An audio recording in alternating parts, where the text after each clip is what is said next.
In this video I'm going to show how we can study the motion of the person dropping off the building numerically.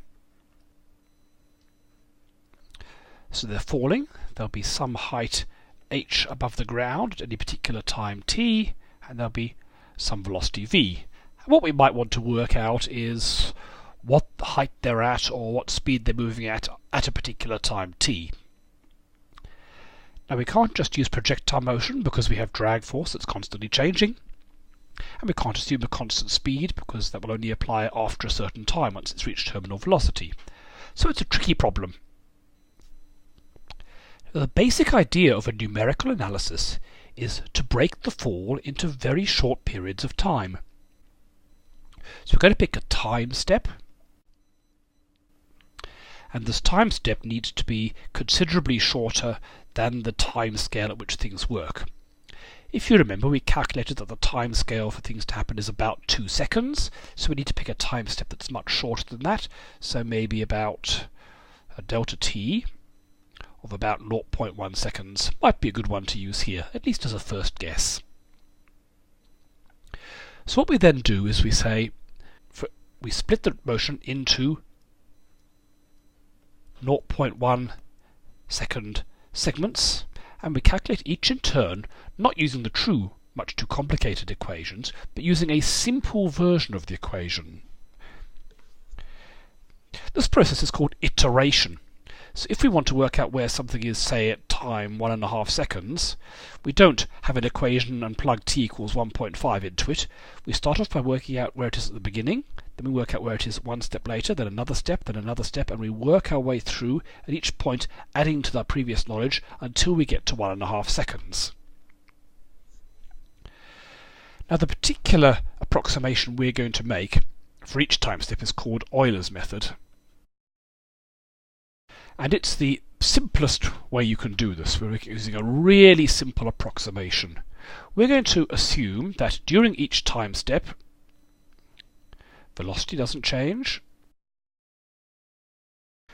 which means that the height at the end of the time step changes from the height at the beginning of the time step by just velocity times time. So change in height is just velocity times the time step. And we're also going to assume that the acceleration doesn't change during the time step,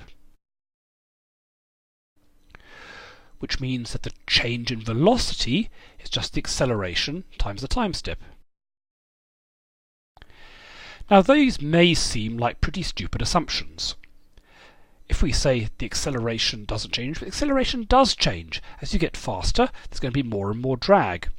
But if we make the time step pretty small, like 0.1 of a second, the velocity is not going to change much in 0.1 of a second, and so the acceleration won't change much in 0.1 of a second, so it's actually not too bad.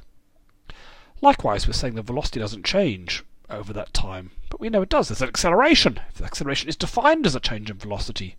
But again, over a short time of only 0.1 of a second, the velocity won't change much, so the change in height will be roughly the velocity times the time. The change in speed from the beginning of the 0.1 to the end of the 0.1 isn't a lot. Now this is a simplification. You could make better simplifications. You could, for example, say that the change in height is not the starting velocity times the time, but the velocity halfway through. Or you could use s equals ut plus half at squared, or something like that. Now whenever you're doing a numerical calculation, you always have a trade-off. If you use a simple approximation, then you have to make your time step very small to make it work. If you go with a more complicated assumption, then you can get away with a longer time step, but each step is going to take you more cost to compute. So there's a trade-off. It might be that calculating this is just one multiplication, so the computer might do that in a nanosecond, whereas if it had to calculate half at squared or average together the beginning and the end, that might take 5 nanoseconds. So making a more complicated step would be beneficial if it makes the time step bigger by more than the extra cost of computing that. For the moment, however, we're going to use the simplest method, Euler's method. There's a huge amount of research in the field about different methods, and there are different methods that are good for particular situations. So how does this work in this situation? Well, you start off with your boundary conditions, as they're called, the starting conditions. In this case, we know that the height equals the starting height, let's call that h0, and we know that the starting velocity equals 0.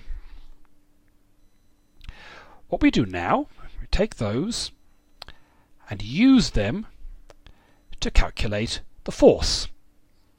So the force on the object is going to be mg downwards, I call that minus mg, and there's going to be an upward drag force of half Ca rho v squared. Now I'm going to do the full equation. Right now v is 0, so that's 0, but I'm going to use the equation we can use again later when the speed increases. So that's the equation for the force. Now we work out an equation for the acceleration. Because F equals ma, the acceleration is just the force divided by the mass. So if you divide that by the mass, we get minus g plus Ca rho v squared over 2m. So that's the first of our equations. That tells us the acceleration. Now, using that acceleration, we can feed that back into the equations up here. So we know that the change in velocity, we'll call that delta velocity, is just the acceleration we've just worked out times the time step. And we know the change in height, delta h, is just the velocity at the start times the time step. So this has allowed us to calculate a new v and a new h. And what do we do now? We repeat the whole procedure. We now feed the new v and the new h into here, use them to calculate a new force, a new acceleration. That'll give us the new increments, a new delta v and the new delta h, and we use them to give us yet another new v and h. So we start off with velocity and height at time equals 0. After doing one time step, say 0.1 of a second, we now know what the velocity and height are after 0.1 of a second. We now take what we learnt from that and feed it in, starting with where we thought we were after 0.1 of a second, doing the same calculation to find out where we are after 0.2 of a second. And we keep on going around the loop, go to 0.3, 0.4, 0.5, all the way up to whatever time we want to measure it at.